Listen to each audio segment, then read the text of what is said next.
because we want to celebrate. This is fantastic. We love what SOS does, rescuing the food away from the landfills, being good to the environment. It's a great mission, and having just now passed 90 million meals rescued away from the landfills and into the hands of those in need in both Thailand, Philippines, Indonesia. So we had to just do something to celebrate it. This is a great year. We are in our 10th year, 9th year, and we will be passing 100 million sometime. So we'll be back with celebration.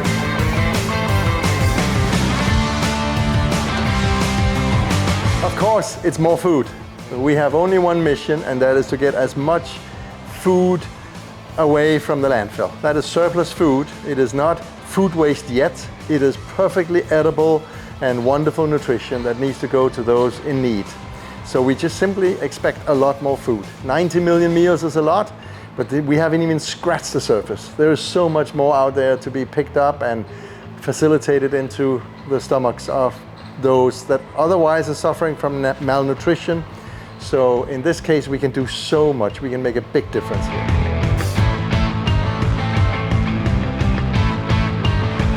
Well, of course, we didn't pick 90. It's just a big number we achieved.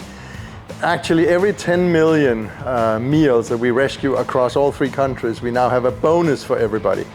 So we have to celebrate it. And now that we are getting close to 100, it's just an amazing achievement. We're so proud of our staff. We have about 100 people every day, 7 days a week, waking up and getting out there to use cold chain technology to safely rescue all this food and get it to the people who need it.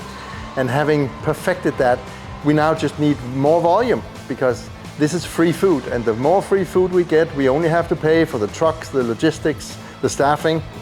And that means that we can have a lower cost per meal price. Our meals now are virtually down to nothing, which also means that anyone that donates money to SOS is actually getting so much value for the buck, because it's free food and our meal cost is so low. So, you know, when you look at how much $100 buys in food, it's amazing.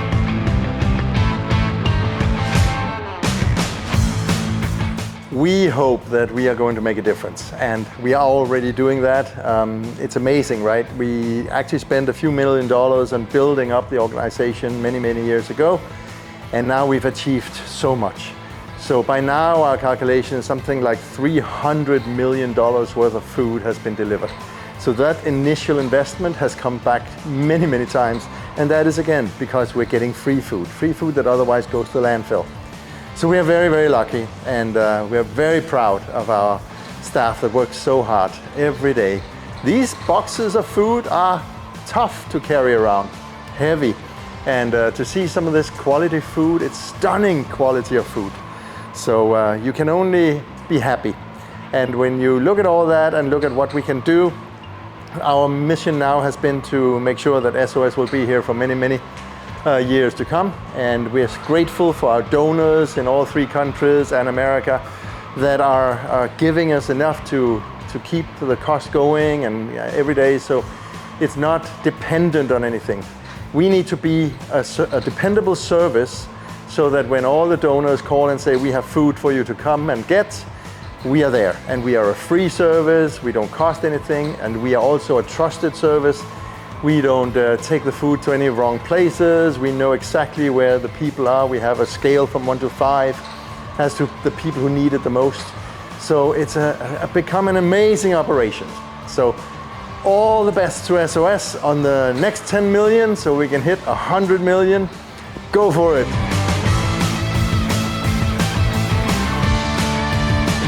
Government assistance is always welcome, and we now work with like in Thailand, the king's people. We work with the prime minister on a national food bank.